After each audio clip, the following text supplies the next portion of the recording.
All right, ETV Uganda, Ward XP representing. Thank you so much for watching. Yonna gye musinzira okutulaba mwebale nnyo mwebalire ddala. Batulaba nga musinzira mu United Arab Emirates, Dubai, Abu Dhabi, Alain, Fujairah, yonna gye muli Deira, Abu Dhabi, mwebale nnyo okutulaba. Abatulaba nga musinzira Saudi Arabia, ebibuga byonna awo abali Riyadh, abali Makkah, abali Madina, thank you so much. Abatulaba nga musinzira Qatar, thank you so much for watching.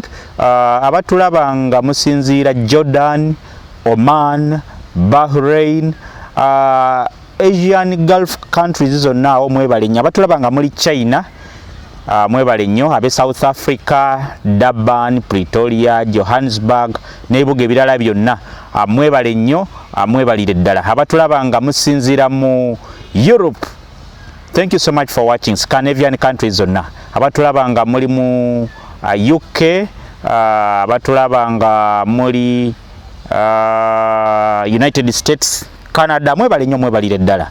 Yes, it's a beautiful Wednesday, lunaku lwa kusatu ennaku z'omwezi 15 omwezi tutuuse mu makkati. Abingi ebigenda mu maaso byetwagala okuba nga tubatuusaako, naye olina okukimanya nti omwaka gutambudde, naawe olina okuba nti weetegeka ng'omusajja oba ng'omwami, ogezeeko okulaba nti ofuna kyokola bw'oba tolina kyokola, ogezeeko okulaba nti byonna byewategeka okuba nga otuukiriza mu mwaka guno ke kaseera okubitandikako, oleme gamba singa natandika. Obudde bwebwo osobola okugezaako okulaba nga weeyiya, kubanga mulembe gwa bavubuka, mulembe gwa kukola, olina okuba nga olinawo 10 mu nsawo.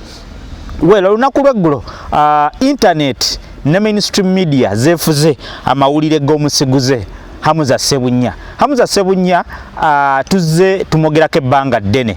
Nze ng'omuntu mbadde nagaana okumuwa ekitiibwa kya dokita, kubanga abadde tannatikkirwa, kubanga omuntu amala kutikkirwa n'agraduatinga olwo ne mulyoka mumuwa ekitiibwa. Naye olunaku lwa leero andi musanyufu okubategeeza nti omusiguze Dr. Hamuza Ssebunya yatikkiddwa Bawarema Namakula. Yamaze ne yeewangulira degree mu medicine and surgery, ekitegeeza nti kati mukugu mukengufu era nga ntuuse okuyozaayoza Dr. Hamuza Ssebunya okutuuka ku kkola lino. Obusaawo si yekkoosi eryawe ennyangu ennyo, kubanga basomera ddala emyaka mingi, basoma emyaka 5 then ne bagenda mu internship omwaka mulamba, so basomera ddala emyaka 6. So tukuyozaayoza muganda waffe byonna byoyiseemu okuba nti otuuse ku kkula eryo.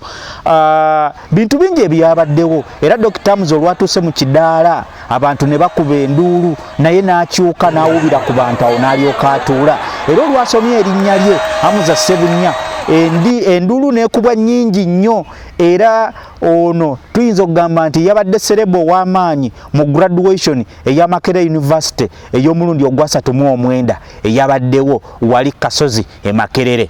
ETV Uganda, that's where abingi ebyabaddewo, bingi bewasubiddwa, tugenda kubanga tubikuwa wano mu bifaananyi, awogezeko okubanga obyota muliro. Bingi nnyo ebyabaddewo, naye ng'eyo embeera bwe yagenze bwetu bwe yatambudde. Mbagala nnyo baganda bange, katuwumulemu katono tukomewo.